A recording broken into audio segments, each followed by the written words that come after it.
La deuxième plaie d'Égypte, c'est le fléau des grenouilles. À nouveau, Pharaon refuse de renvoyer le peuple hébreu.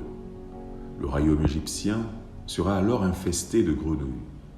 Elles monteront sur toi, sur ton peuple et sur tous tes serviteurs. Exode au chapitre 8. Les magiciens égyptiens en font autant. Alors Pharaon durcit son cœur. En hébreu, grenouille se dit tsephardim, mais cela peut être lu de la façon suivante: et sort des connaissances. En effet, la grenouille est le symbole de la connaissance cachée dans l'inconscient. Le serpent de la Genèse a amené l'homme à ne posséder la connaissance que par l'extérieur. De fait, il va oublier ses richesses intérieures et être envahi par les passions incontrôlables, les grenouilles. Il ne reste plus que des grenouilles dans le fleuve. Souvenez-vous que lorsque Moïse et Aaron ont transformé l'eau en sang, il ne reste plus que des grenouilles. Lorsque le monde se coupe de Dieu, lorsque l'homme se coupe de Dieu, il ne reste que l'immoralité. Les pays sont en putréfaction.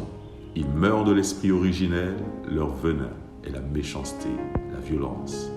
Le fléau des grenouilles rappelle étrangement celui des sauterelles, qui détruisent tout. L'un est l'esprit et l'autre la matière. Leurs surnoms en font des fléaux.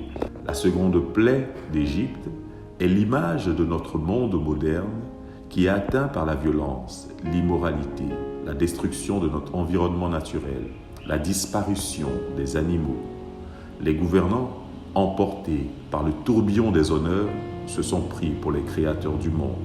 Nous avons érigé des barrières sociales, légalisé les mariages contre nature, favorisé les avortements, retiré les symboles religieux au nom de la laïcité, exalté la perversité et déprécié la pureté.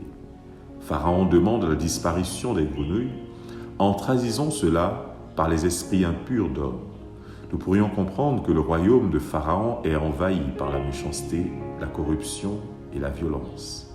Ironie, notre monde moderne, les gouvernants travaillent à la disparition de ces fléaux, mais pourtant, ils y contribuent par le fonctionnement à faire prospérer la corruption.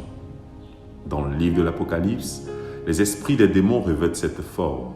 Apocalypse au chapitre 16, verset 13, et dans la deuxième lettre de saint Paul apôtre aux Thessaloniciens, au chapitre 2, verset 11. Prions pour la sanctification de nos dirigeants.